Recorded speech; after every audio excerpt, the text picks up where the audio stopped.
की धन संचय और पूत कपूत तो की धन संचय। मेरे माँ बाप ने नहीं सोचा था कि उनका लड़का कथा करेगा। मेरे पिता चने का ठेला लगाते थे तो उनको नहीं मालूम था कि मेरा बेटा कथा करेगा। मेरे पिता ने चाय की दुकान लगाई तो कब्बसी हमने धोए थे, चाय के गिलास हमने चाय देने जाते थे। उनको नहीं मालूम था कि उनका बेटा कथा करेगा। जब उनको नहीं मालूम था कि उनका बेटा क्या करेगा तो हमको क्या मालूम कि हमारा पुत्र आगे जाकर क्या करेगा। इसलिए अपने कर्म स्वयं लिखा कर मनुष्य पैदा होता है, उसके भाग्य में कितना है उसको मिल जाएगा। इसलिए कभी हमने अगर आपको कथा में जितनी बात कहते हैं उतना अपन भी स्वयं अमल कर कर चलते हैं। आप चिंता मत करना, आपके लिए है सर्वस्व।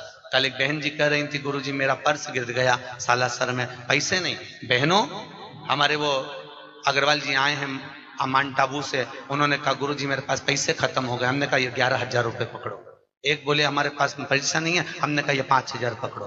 आप विठलेश सेवा समिति में आई हो, आपके पास अगर ओढ़ने के कपड़े नहीं हो, कोई बैग चले गया हो, साड़ी नहीं हो, जगन्नाथपुरी में किसी के सूटकेस चले गए थे, उनको वस्त्र दिए 4-6 लोगों को। जिनके पास जो नहीं है, अगर टिकट भी नहीं है तो समिति में सूचना करिए, विठलेश सेवा समिति आपका किराया देगी, आपको भेजेगी। आप बिल्कुल चिंता मत करो, आपके घर में आए हो साहब, टेंशन क्यों लेते हो? मुझे भी जोड़कर नहीं जाना है, आपका है, आपको समर्पित कर कर जाऊंगा। बेटा हूं आपका, पुत्र हूं। ना जाने क्यों भगवान ने सीहोर में जन्म दे दिया, ये तो मैं भी नहीं जानता। ना जाने किसके घर से कहां में जन्म ले लिया, मुझे नहीं मालूम। मेरी पत्नी कहती है हमको टाइम नहीं देते, मैं कहता हूं मेरे को मालूम नहीं कि मैं पैदा क्यों हुआ।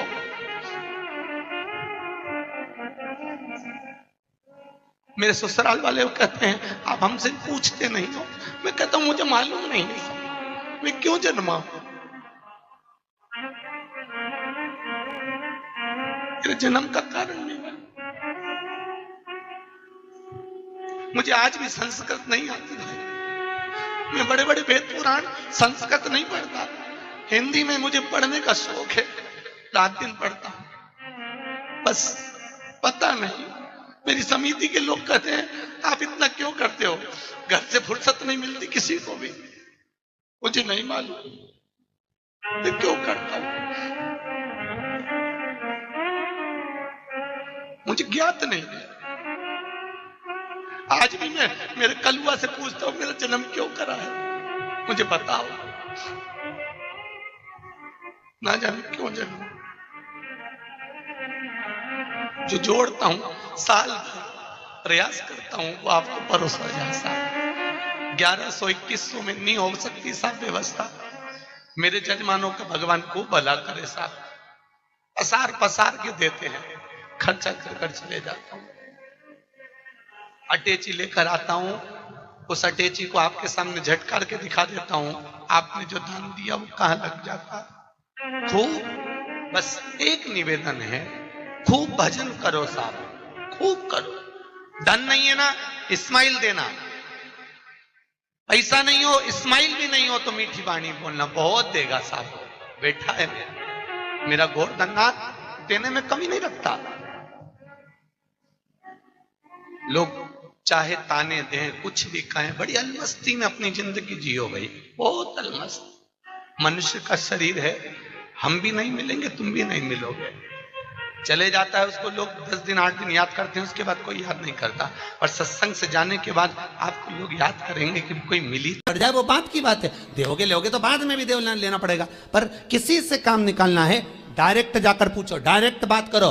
पर आप पहले जीजा जी के पास गए, जीजा जी के बाद में फूफा जी के पास गए, फूफा जी के बाद में मामा जी के पास गए, फिर इतनी रिश्तेदारी ढूंढते हुए उनका संबंध किससे, उनकी पहचान किससे, उनका संबंध कहाँ से, तब जाकर आपने उनसे फोन लगवाया, तब ऑफिसर के पास गए। ऑफिसर को गुस्सा इस बात का आया कि तुम जो 4 जनी के पास होके आए हो, तुमने अगर 50,000 रुपये दिया तो उसमें 10-10 हजार तो इन्हीं को बांट दिया, फिर मेरे पास बचा क्या। तो उन्होंने कहा फाइल उठा, फाइल को उठाओ यहाँ से, नहीं चाहिए, लेट इसका काम बहुत लेट करना।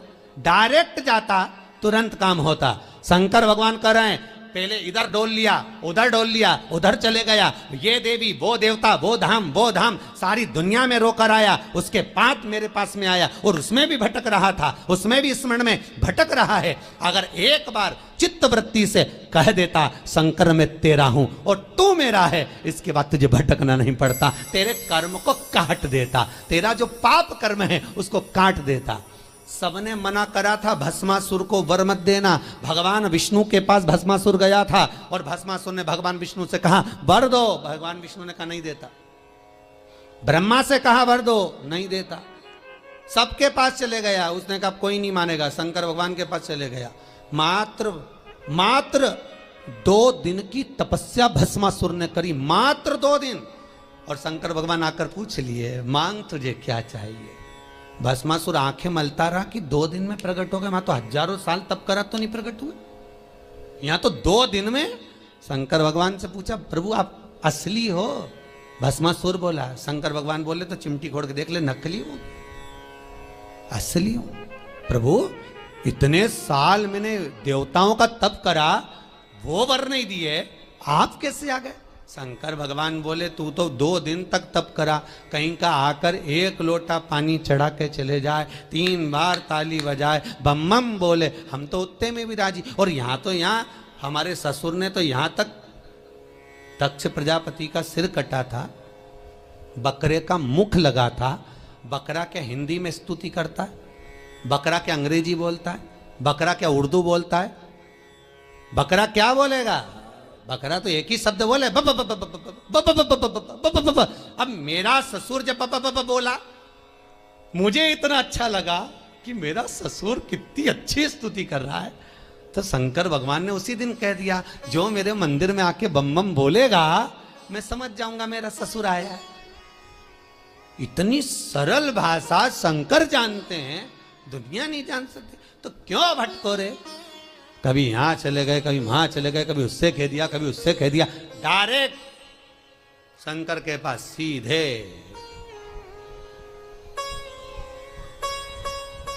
सीधे बोले।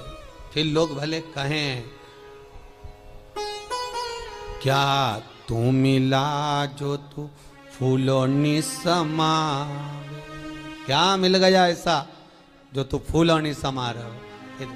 एक ही मंत्र महान गुरु मेरो समरथ है, समरथ है गुरु अमरत है। मेरो एक ही मंत्र महान कि शिव मेरो समरथ। शंकर समरथ। कौन है जिसने यमराज को मारा? कौन है जिसने यमराज की पुत्री मृत्यु को मारा? केवल एक कालों का काल, महाकाल, दूसरा नहीं हो सकता। अकाल मृत्यु वो मरे जो काम करे चंडाल का, काल उसका क्या बिगाड़े जो भक्त हो महाकाल का। शंकर का भगत का बिगड़ेगा क्या? क्या बिगड़ेगा? शंभु है। भस्मासुर बोले 2 दिन का तप और तुम आ गए सामने? अरे 2 दिन बहुत होते हैं।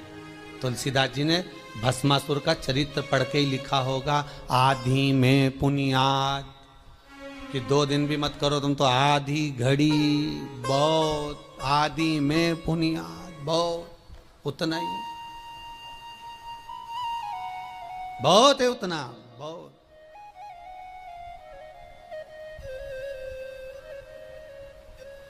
ज्यादा नहीं महाराज। रावण को बाबा तूने लंका दिया,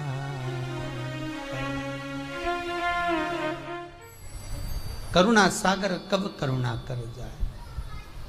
त्रिकालदर्शी कैलाशी अविनाशी शंभु।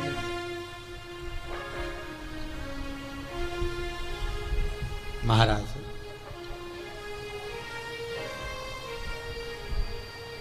शिव पुराण कह रही है,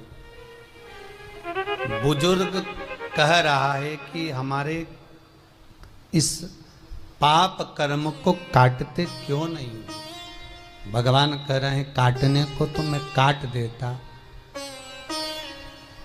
मना नहीं है, पर मृत्यु लोक में अगर आए हो तो थोड़ा सा कर्म का भोग तो भोगना ही पड़ेगा। संपूर्ण जीवन सुखमय हो, खूब डनलफ के गद्दा हो, चकाचक भोजन हो, रोज 56 भोग खाओ, खूब अच्छे से रहो, तो भी दुख तो जीवन में थोड़ा ना थोड़ा तो घेरेगा ही, थोड़ा ना। पहला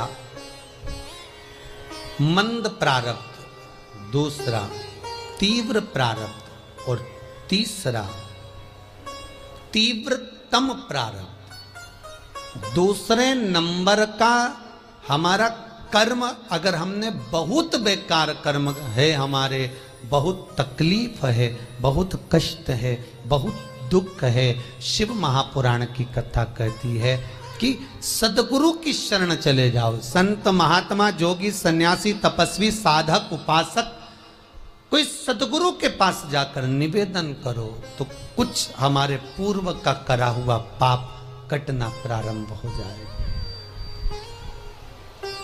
हमारा पुराना पाप धीरे धीरे कटे। सत्कर्म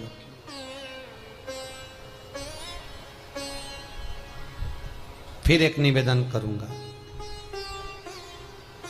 जीवन में अगर बहुत तकलीफ है, बहुत कष्ट है, आपको पहले भी कहा